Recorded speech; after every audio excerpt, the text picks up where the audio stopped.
So first of all, there were a particular kind of Ghanaians who received it earlier on.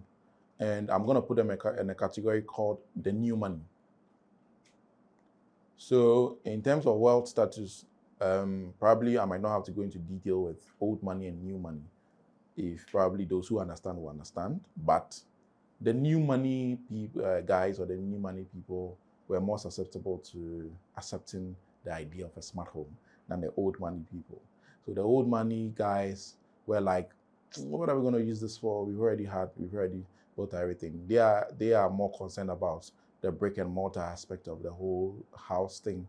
They are more, they're probably looking at just the modern features, having more, let's say, areas or rooms or the bigger rooms, good tiles, probably marble tiles, the kind of kitchen probably from Howdens or Schmidt.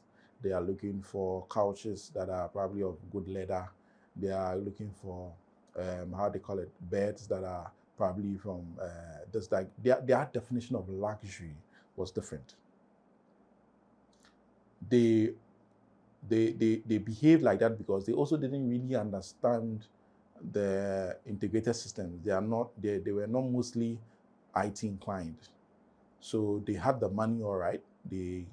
They were basically supposed to be part of our first niche market, people that we should have approached. But they were not very interested because they didn't see the essence because their definition for luxury had nothing to do with integrated systems or Internet of Things or artificial intelligence or smart computing or cloud computing. It had nothing to do with it.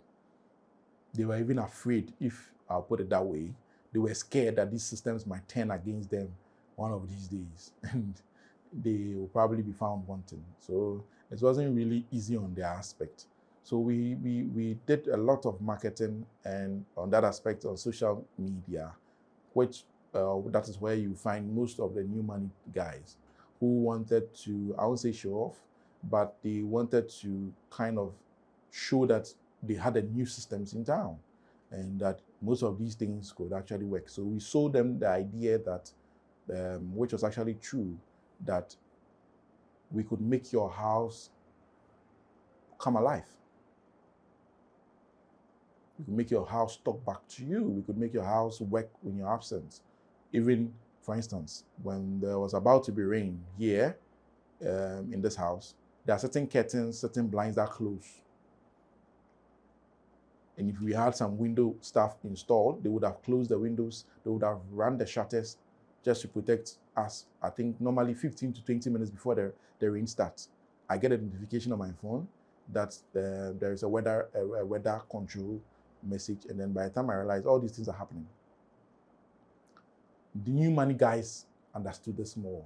They basically, they were more on terms with these things.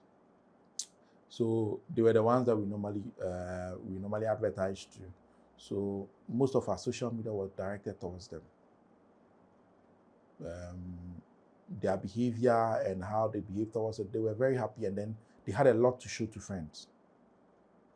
They had a lot to tell about us to friends. And that is what probably set the stage for us. Because once they told friends or the other friends came to us, they said, I want this. I want this in my house. I also want this. I also want that. I also want this. I also want that. I also want this. And that was it.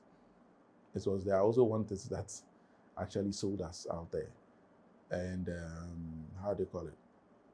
I think that was it. It was.